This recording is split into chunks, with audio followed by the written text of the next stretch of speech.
Recep Tayyip Erdogan জানিয়েছেন সংযুক্ত আরব আমিরাত সফর আপাতত স্থগিত করা হয়েছে। দেশটির প্রেসিডেন্ট মোহাম্মদ বিন জায়েদ আল নাহিয়ানের অসুস্থতার কথা উল্লেখ করে এই সিদ্ধান্ত নেওয়া হয়েছে।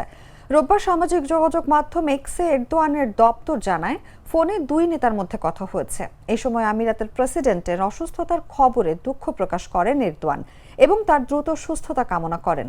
সফরের নতুন তারিখ পরে জানানো হবে বলে উল্লেখ করা হয়। তবে কিছুক্ষণের মধ্যেই ওই পোস্টটি মুছে ফেলা হয় এবং তুরস্কের রাষ্ট্রীয় গণমাধ্যমও সংশ্লিষ্ট সংবাদ সরিয়ে নেয়। অন্যদিকে আমিরাতের রাষ্ট্রীয় বার্তা সংস্থা ফোনালাপের বিষয়টি নিশ্চিত করলেও সফর স্থগিত বা প্রেসিডেন্টের অসুস্থতা নিয়ে কোনো মন্তব্য করেনি।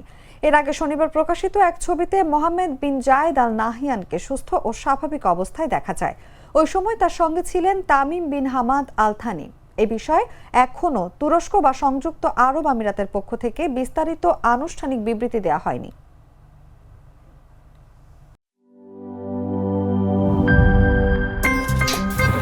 আমার একটা স্মার্ট সিদ্ধান্তে 25% গ্যাসের খরচ কমেছে। ভাবছেন কিভাবে? সাধারণ গ্যাস স্টোভ বদলে আমি এনেছি আরএফএল গ্যাস স্টোভ। এর সাইন্টিফিক নজল ও ব্রাস বার্নার ক্যাপ সমানভাবে তাপ ছড়িয়ে রান্না করে দ্রুত। তাই গ্যাসও বাঁচায় 25%, টাকাও বাঁচে 25%। আরএফএল গ্যাস স্টোভ নিরাপদ ও গ্যাস সাশ্রয়ী।